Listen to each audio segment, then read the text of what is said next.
ambil 8 juta ya. Hmm. 3% daripada 8 juta adalah sekitar 240.000 Iya, per bulan. per bulan. Jadi 1 tahun bisa jadi hampir 3 juta. 3 juta ya. 3 juta kali dengan 10 tahun 30 juta. 30 juta. Oke sih, udah 100 tahun udah ada 300 juta Benar, beli benar. rumah cash ya. Benar. Iya. 100 tahun dapat rumah ya, Pak? Ya, ya, rumahnya Rumah di 6 kaki ya di bawah di tanah. bawah 7 kaki di bawah tanah Iya, itu. iya. 1, 2, 3, 4.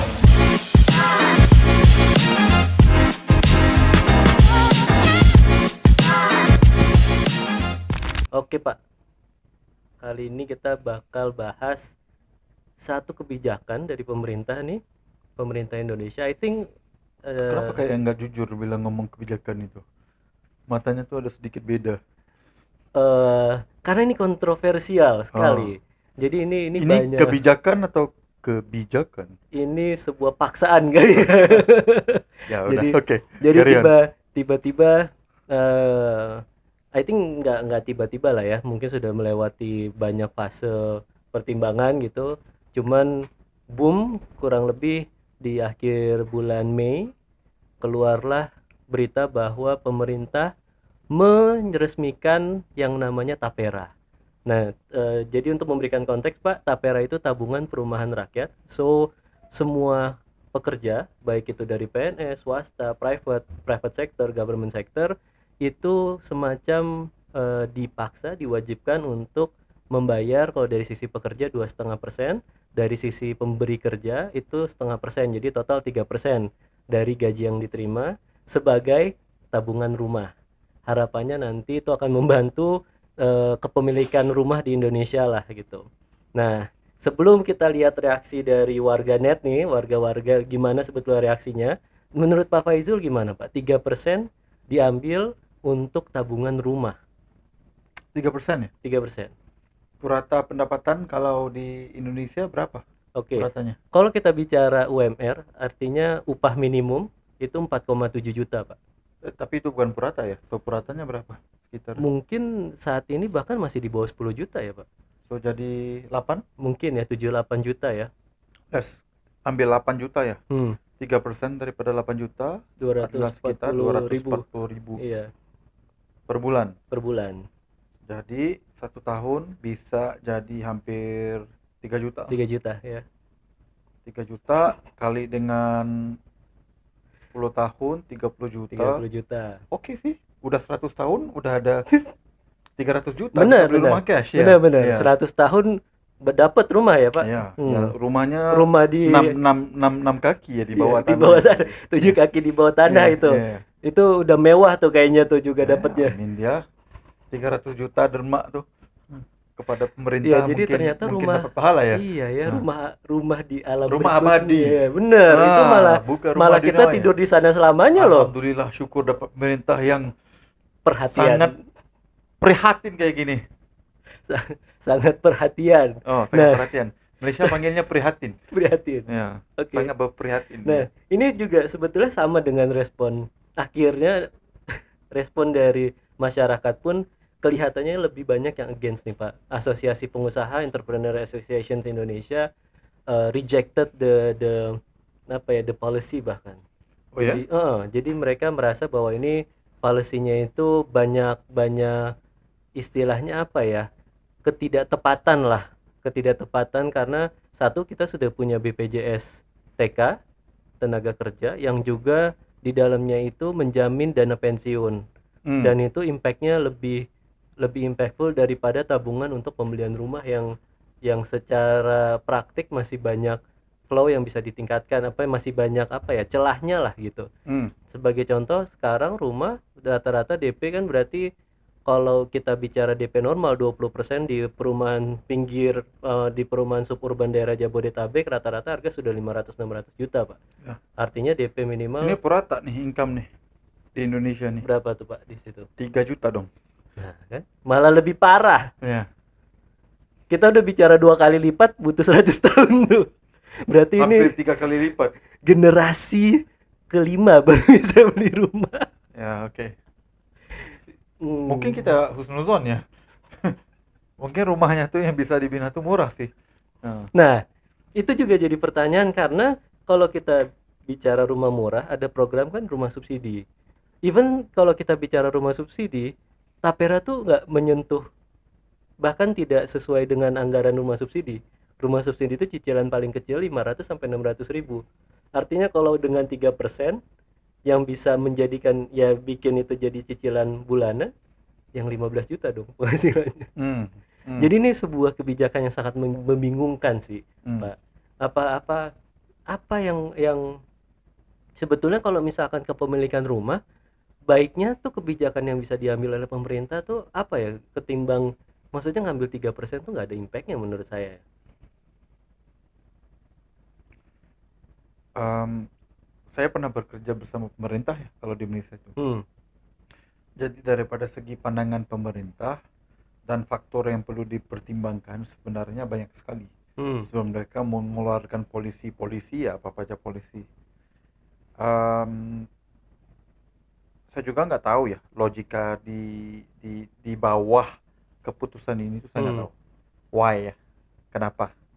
Eh, menurut saya nggak ada pemerintah yang sebodoh itu. Kalau Oke. saya bisa, so saya husnuzon ya. Husnuzon bersangka baik yang ada banyak pertimbangan yang udah dibuat gitu.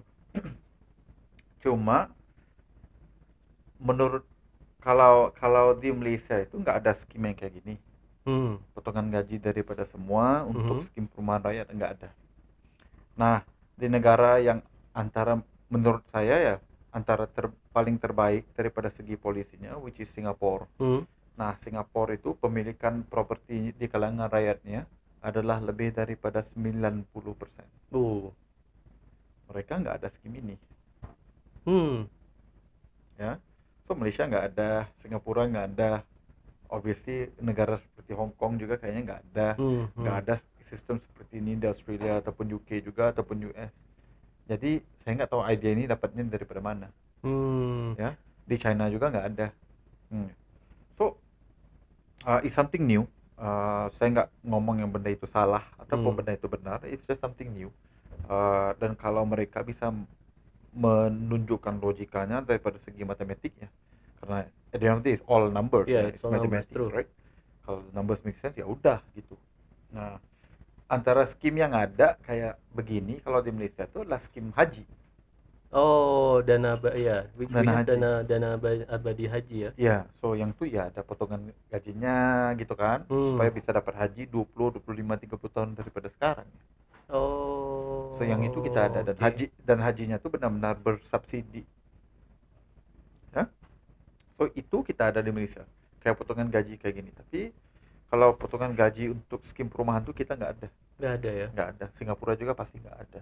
Dan ini sebetulnya pemerintah itu mengatakan bahwa skema ini sebetulnya ada, bahkan di Malaysia, di Singapura itu ada, cuman mungkin secara khusus dibilang bahwa ini tabungan untuk beli properti kayaknya bukan gitu ya sebetulnya ya. Nggak.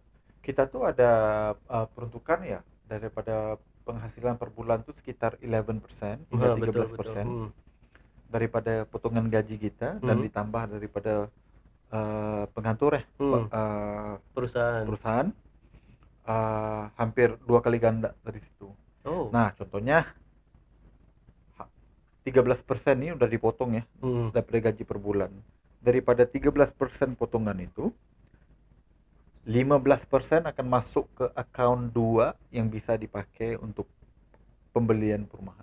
Hmm. Nah, contoh penghasilan per bulan contohnya 10 juta Ya, nih.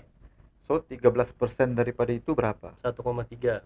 1,3 ya. Hmm. Out of which 20 sekarang ini udah tinggal 15% bisa digunakan sebagai perumahan. Oh, jadi sekitar 180 ribunya bisa dipakai untuk tabungan DP nantinya. Ya. Ja- Ataupun bisa digunakan untuk membayar pembiayaan bulanan tetap bulan bisa. Hmm. Yang penting kegunaannya untuk bayar rumah Oh bisa. gitu. Ya. Tapi tidak secara khusus dibilang bahwa ini tabungan rumah gitu ya. Enggak. Nah, itu juga kritik dari Asosiasi Pengusaha Indonesia bahwa kita sudah punya BPJS Tenaga Kerja yang di dalamnya sudah ada jaminan pensiun, sudah ada anggaran-anggaran pos-posnya masing-masing lah. Kenapa harus dimunculkan dengan satu program yang baru dengan institusi yang berbeda yang bertanggung jawab gitu kan? Jadi kenapa maksudnya kritiknya itu lebih kayak ini menjadikan ini tuh jadi lebih complicated dan kompleks gitu.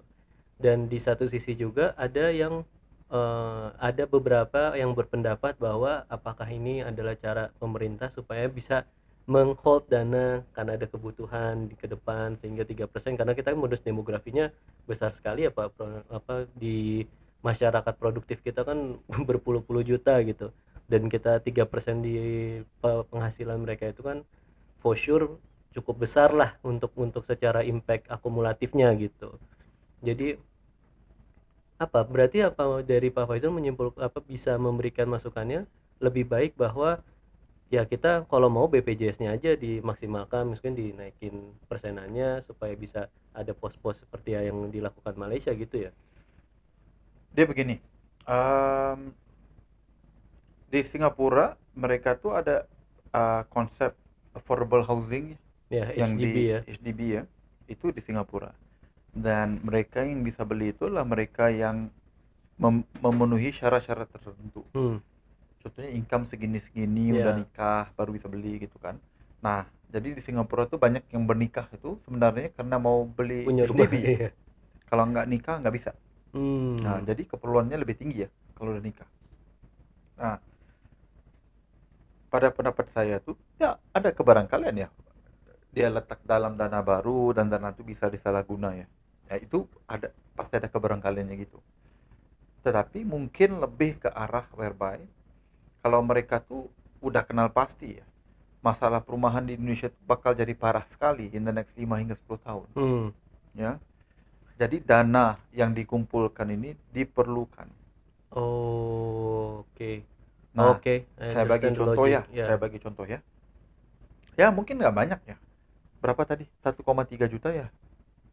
Eh kalau 3% ada sih, Pak. 3% ya? 3%. Ya, per tahun tuh berapa tuh? 3% tuh berarti kalau dengan rata-rata 3 juta 900.000 kali 12 ya 9 juta berarti ya 10 juta ya Per tahun? per tahun Satu orang ya? satu orang. Ya. Dan berapa ramai orang yang ada? Itu dia, Ya, itu nah, dia. jadi contohnya yang muda-muda nih, Hmm. mungkin ya akan diberikan bukan beli propertinya itu sekarang, tapi mungkin akan diberikan kelebihan atau mereka udah 35, udah ada keluarga. Mereka ini bisa Oh, beli oke. properti dengan harga subsidi karena harga ini dikeluarkan dan skim perumahan ini dikeluarkan oleh pemerintah. Hmm. Hmm. Jadi saya nggak menolak kemungkinan karena Singapura itu marketnya sangat berbeda dengan Indonesia ya. Betul, betul. Malaysia juga sangat berbeda dengan Indonesia. Jadi nggak bermakna kalau skim seperti ini nggak ada di Malaysia, nggak ada di Singapura, skim ini pasti salah di Betul, sini. betul. Ya, different market, different scheme gitu. Nah, dan perumahan ini adalah satu cost yang sangat mahal sekali, Betul. ya. So jadi budgetnya tuh perlu ada per tahun gitu. So jadi kalau mereka adakan skim yang kayak gini, ya mungkin bisa bina kurang lebih 100.000 properti per tahun.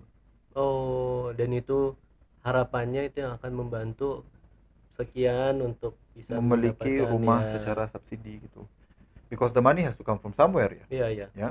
Dan kalau udah ada potongan tuh maksudnya udah customernya tuh udah guarantee Udah ada gitu. lokasi Ya. jadinya. Karena antara masalah yang ada di Malaysia adalah kita tuh berniat baik mengadakan skim prima gitu. Kan? Tapi nggak ada potongan gaji. Hmm. Nah, pemerintah bina rumah di kawasan yang ditentukan dan kita tuh bisa beli pada harga subsidi gitu lah. Oh, Nah, oke. nah kenapa skim tuh gagal? Karena rumahnya dibina di kawasan yang benar-benar jelek gitu. Dalam kampung mana itu jalannya tuh benar-benar Itu saya dejavu tuh kalau denger itu kayak ada yang istilahnya perumahan subsidinya Indonesia tuh, Pak. ya ya bedanya tuh harganya tuh masih 1,2 M. Hah? Iya, Perumahan iya, so-called subsidi? iya, Oh no. 1,2 M Tom. Wow. Iya, dan lokasinya nggak bagus. What's the reason, Pak? Iya, karena mereka tuh nggak ada skim kayak gini, jadi mereka tuh just bina aja karena oke, kita tuh melihat orang muda banyak ini, kita akan ada shortfall housing of 500.000. Ya udah, dikasih kepada beberapa kroni itu untuk Oh, membina rumah-rumah kayak gini, dijamin oleh pemerintah. Kalau nggak ada yang wow. beli, ya udah pemerintah akan beli pada harga 1,2. Itu kayak skimnya lebih ke akal-akalan bengkel gitu ya jadinya ya. Jadi yang benar-benar ada beberapa menteri itu benar-benar bila udah meninggal tuh asetnya jadi billion ringgit, beberapa triliun lah kalau ikut rupiah kan. Ya, Oh, ya karena dia buat skim perumahan ini. wow. Ya, Kalau kalau kita sih memang harga subsidinya ya murah ya. Jadi iya, kita nggak bisa istilahnya protes gitu kan, ya karena 150 bener-bener juta ya ya, true true. ya. Untuk kita tuh ada rumah kayak gitu, tapi iya rumah kayak gitu juga di yang bisa beli itu nggak jelas juga. Hmm. So Bener. jadi masalah seperti ini kayaknya di mana-mana juga ada Iya ya. iya bener. Ya, dan menurut pendapat saya eh, bagi peluang, right? Bagi peluang kepada skim seperti ini untuk dibuat karena if they don't have the money somewhere and they Hmm. don't have the proper customer database somewhere, Ya. dan skim ini juga pasti akan gagal ya. Karena kalau contoh kalau mereka ikutkan private aja ya, maksudnya private sector aja Ya yang bina gabung properti itu, private ya. susah, harga rumah pasti akan mahal. Ya ya because no brainer lah, private sector wants Eh, to gain profit. Nah, yang lucu tuh teman aku minggu kemarin nunjukkan Hmm. pajak nilai properti di Jakarta, Mhm. nilai pajaknya Ya, in the last 20 tahun naiknya 3000%. PBB berarti ya. Pajak bumi Pajak bangunan per ya. tahun Iya. aja. Ya, make sense sih, Pak. Ya, jadi harga rumah tuh maksudnya harga nilai properti itu udah naik 3000%. Kalau pajaknya naik 3000% Hmm. dalam masa 20 tahun, 30 kali lipat. iya. Ya, make sense sih. So if you leave it only to the private sector untuk bina, Itu yang akan terjadi. itu apa yang bakal berlaku? Iya, betul. Ya, As expected bakal seperti itulah. ya pasti. So jadi ada kelebihan dan ada keburukannya. Obviously kalau skim perumahan itu adalah skim perumahan murah pada kerajaan, nggak logika lah kalau kita tuh mau ekspektasi rumah tuh di Menteng. Iya. Harganya Di Pondok Indah 150.000. Ya, size-nya 200 square meter. Too good to be true lah. Come on guys. Ya, nggak Iya, logika iya. ya karena rumah itu mahal sekali untuk dibina. So jadi kalau contohnya if government become the biggest builder in the country, bagus. Jadi maksudnya stok Hmm, housing yang murah tuh pasti banyak. hanya memang pelaksanaannya yang perlu dibina dengan lebih baik, Ya, diperhatikan, dikontrol gitu ya. ya. So untuk orang yang contohnya hari ini umurnya mungkin 30 ya, Hmm. kan 30 dipotong gaji 3%, 2,5 hingga 3%. Hari ini mungkin merasa nggak adil karena aku nggak mau beli rumah itu, Ya, maunya ya sewa maunya misalkan. sewa ataupun apa. Ya benar benar, tapi itu keperluan lo buat hari ini. Tunggu aja nanti udah nikah, udah ada 5-10 anak, tahun lagi dan ya. udah pernah diusir Ya, dan waktu itu kita akan lebih appreciate ya ada option untuk rumah properti murah kayak gini. terus So it's not a perfect solution, but I don't think it's a corrupted solution. I don't think it's a solution that is meant to ngambil uang lah. ya Ya secara besar-besaran ya, kecil-kecilan nggak tahu. ya Besar-besaran ya ya, yang ya besar-besaran tuh susah sedikit ya sekarang nih karena ya pengawasannya lebih ketat pengawasan lah. ya. Mau flexing sedikit, nah Ya, dia kita baru KPK bicara datang. flexing hari ini kan. Ya, Eh, so I think give it a chance gitu. Nah, mungkin lu nggak perlukan rumah, ya udah kasih aja mereka yang berumur 37 tahun yang lebih memerlukan betul perumahan itu betul. saat ini. Nah, contohnya 100.000 nih yang menyumbangnya mungkin 10 juta 10 juta orang ya. ya. Dan mereka bisa bina cuma mungkin 500.000 aja per Ya. tahun. Tapi it's okay karena 500.000 rumah ini pasti murah Ya, and basically guarantee lah lu akan dapat gitu. demand-nya ada gitu. Dan rumah-rumah kayak gini nggak akan rugi sebenarnya. Karena nggak akan Hmm, ada orang yang bisa bina lebih murah pada harga mereka karena mereka tuh bisa bina 500.000 per tahun tuh. Mereka become the largest property developer in the country ya. betul betul. Ya, jadi mereka tuh cost-nya akan jadi lebih murah dan ya. Dan ini mungkin juga sebagai salah satu sarana pemerintah.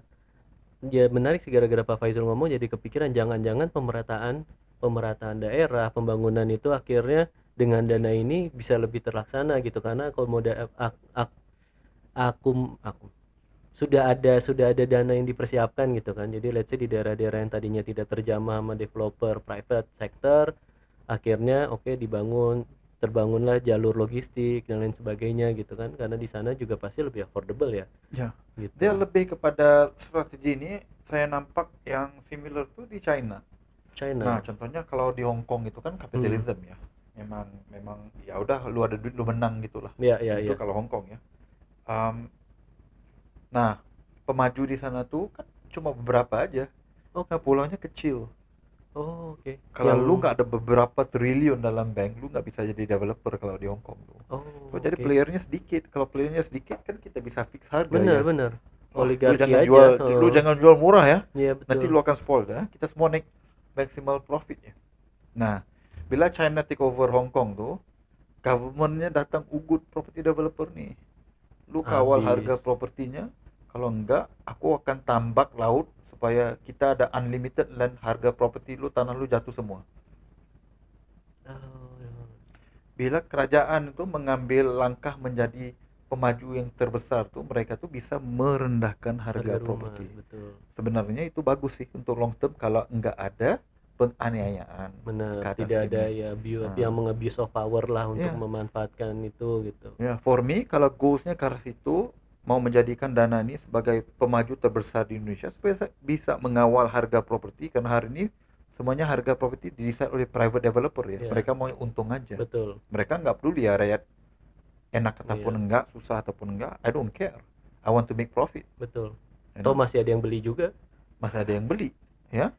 So jadi kalau kerajaan itu jadi pemaju terbesar tuh, private developer akan lebih berhati-hati dan lebih takut untuk Iya. bertentang gitu. Karena contohnya mereka jual mahal nih kan, di Hmm. kawasan ini nggak ada rumah nih, jual mahal nih kan. Contohnya 2M gitu kan. Nah, tiba-tiba kerajaan datang bina Iya, perumahan pemerintah 500 500 juta juta. gitu, kelar. Mati lu. Kualitasnya Ah, luasnya minimal sama gitu, ya. kelar sih memang. Ah. Selesai sudah. Ya, so semua revolusi itu memerlukan ide yang sedikit gila gitu. So kayaknya Hmm. ini sedikit gila, nggak logika daripada Angka yang tadi kita angkanya. sebutin ya. Ya, tapi kalau benar-benar dieksekusi dengan baik, dan sebenarnya bagus. Karena ia akan Hmm. benar-benar memastikan untuk golongan-golongan tertentu ini, lu confirm akan ada rumah murah lagi 10 tahun gitu, kayak haji gitulah. Ya ya. Sama aja konsepnya. Bagus. Sebenarnya di Malaysia aku pernah propose perkara yang sama. Oh, oke. Hmm. Dianggarkan dari secara akumulatif, nanti jadi kita bisa bangun perumahan yang murah gitu juga. Bukan, lebih kepada kan kalau mau beli properti itu kan perlukan 10% DP ya. Ya betul. So kalau nggak dikumpul daripada sekarang tuh kapan Oh, mau maksudnya kumpulnya? dipaksa supaya bisa ngumpulin ini. Iya, dan pembelian rumah itu kan datang dengan beberapa komitmen dan beban Ya yang lain ya. Sama seperti haji, kalau ya kita pergi haji kita nyimpannya berapa tahun, betul perlu masuk kursus, belajar lagi betul, ada gimana baru manasiknya ya. bisa pergi haji kan. So memiliki rumah juga sama, perlu ada persediaan mental, fisikal, dan juga pocket juga. So Itu jadi yang paling utama tuh. iya, so jadi kalau kita tuh bikin potongan gaji nih daripada awal nih kan. Nah, udah potong gajinya daripada umur 22 tahun mulai Hmm, kerjanya. Kan 10 tahun baru 32, beli masih properti masih masih possible masih dan oke masih itu kok. banget ya. Masih bagus banget, Wow. ya. Ini kalau Pak Faizul menerangkan begitu, jadi wah, ini sebuah program yang menarik jadinya gitu. Padahal I don't know, ya ya husnuzon ya aja ya, ya. ya. So for me Indonesia, there's a lot of progress already, you Hmm, know.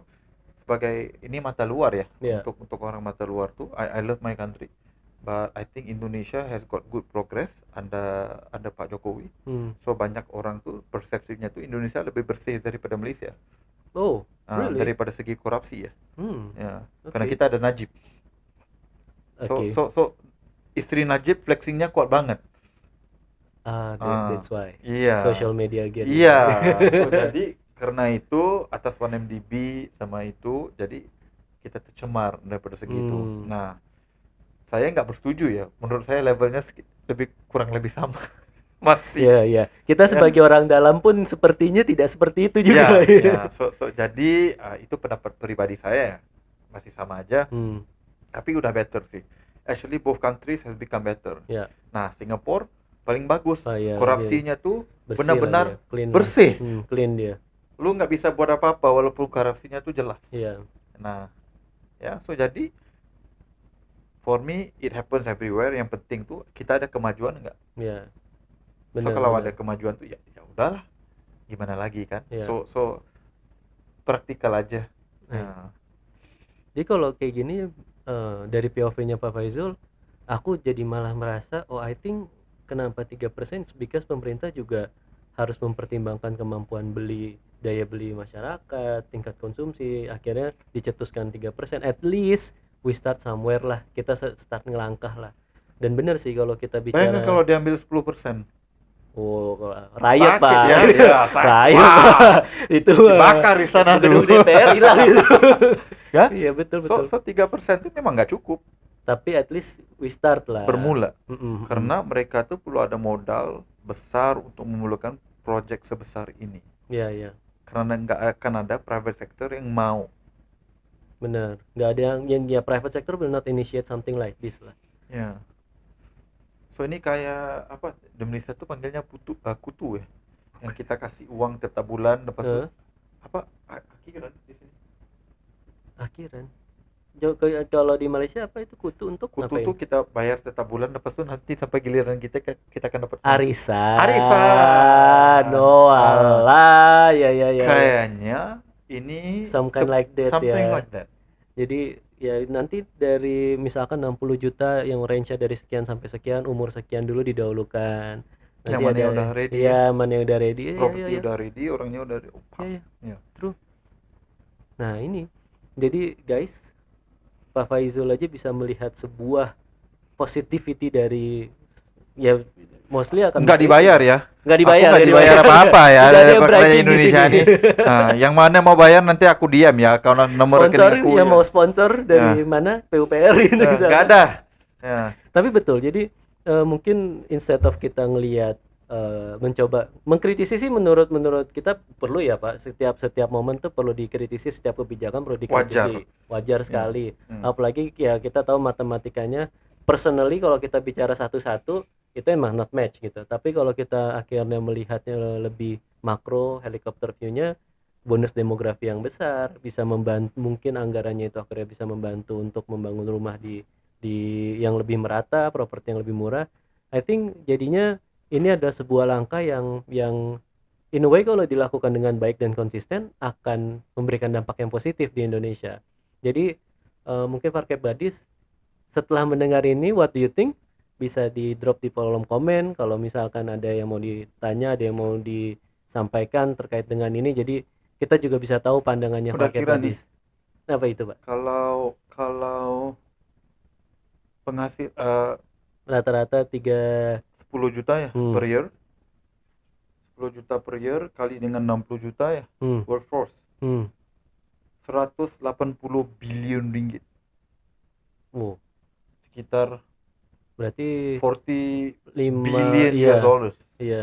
Nah, itu berapa Berarti T udah itu? triliunan itu mainnya. Bukan Udah triliun hampir. aja itu kayaknya udah satu lagi itu levelnya tuh. Nah, pada harga segini contohnya, kalau mereka tuh bisa satu properti itu mereka tuh bina pada harga let's say 50.000 ringgit lah. 200 juta berarti ya. Iya, 200 juta kurang lebih. Iya, 200 juta. Mereka 3 bisa juta bina rumah ya? 3 3 juta juta rumah ya? rumah murah Hmm. per tahun. Ya, I think benar. it's a great thing, you know. Dan itu artinya dengan shortage of property sekarang butuh sebetulnya jadinya kurang lebih cuma butuh 5 sampai 6 tahun sampai Kita nggak ada shortage of property, kita cuma ada shortage property murah kan. Iya, betul. Rumah mewah nggak habis jual. Iya benar. Kalau rumah mewah selalu Iya. ada. Iya. Baru rumah murah tuh yang nggak ada. Hmm. So kalau mereka bisa bina pada harga sekitar 200 juta itu, 500 ya. iya bisa bina 3 juta rumah Dan setahun. I Dan think it's ini great. juga kalau dikolaborasikan dengan sistem rumah subsidi yang udah ada sekarang, it's gonna be a very good combination gitu loh, Pak. Ya. Betul. Ya. So for me, ya itu kalau dilaksanakan dengan baik, dengan ketirisannya yang nggak terlalu melampau Iya. ya, ketirisan dikit pasti ada lah. Iyalah. Ya, pasti Nggak, ada. ya. Dan kita kan ini sistem yang nggak ada ya di negara maju yang untuk mereka tuh pinjam konsepnya tuh benar-benar bulletproof itu nggak ada. Iya. So is a solution yang works for market like Indonesia, ya. yang nggak bisa dibuat di Malaysia, nggak ada keperluan di Malaysia, nggak Iya. ada keperluan di Singapura. Tapi kalau mereka nggak buat kayak gini di Indonesia, lah, parah nanti. Karena harga rumah tuh Nggak kekontrol ya, bubbling gitu. bukan harga rumah tuh 100% lah. Aku bisa potong jari lu nih, garanti nih. Kenapa Kalau jari har- saya yang dipotong, bukan jari Pak Faizul? Kan yang menjamin Pak Faizul. so, harga rumah tuh akan naik Pasti lebih naik, ya. laju berbanding dengan gaji. Iya, betul. Betul, setuju. Iya, Setuju sekali. jadi ya ini ya antara sistem yang dibuat mungkin untuk menangani masalah Iya. itu. Menahan itunya lah ya. Ya. Kan di Jakarta aja ada 10 juta ya. Apanya tuh, Pak? Di Greater Jakarta aja ada Hmm. 10 juta orang muda bawah 35 tahun yang Oh enggak iya, ada kurang properti. lebih. Iya. Di Jakarta aja. Oh, sorry, datanya nasional itu yang terdata ya, Pak. Ya. 12 juta itu nationwide sih, 12 juta nationwide. Hmm. Tapi mungkin ya menurut saya sih jauh lebih banyak dari itu, karena kan data sensus kita juga tidak nge-reach sampai yang orang-orang di jalan misalkan gitu. Hmm. Jadi pasti lebih banyak sih dari itu. Jadi semua program akan ada baiknya, akan ada buruknya. Betul. Tapi untuk kita dapat kebaikannya medium to long term tuh ada beberapa pengeluaran yang kita perlu buat. So jadi for me 2.5% is reasonable sih. Iya, Is start good. somewhere lah. Yeah, we start somewhere. Nih, jadi harapan buat Indonesia ternyata ini masih ada guys buat kita nanti ke depan kalau ini program berjalan dengan baik. Jadi daripada kita mengkritik pusing-pusing, kita coba husnuzon, berpikir positif, berpikir baik, apa yang bisa kita dukung, tapi tetap dengan pengawasan. Kita juga mengkritisi sewajarnya, tapi di satu sisi kita percaya bahwa pemerintah sekarang memang melihat masa depan supaya Indonesia lebih baik. Ingat guys, 2045 targetnya Indonesia Emas. Jadi kita harus percaya bahwa ini adalah langkah menuju Indonesia Emas. Oke, thank you, sampai jumpa di konten selanjutnya.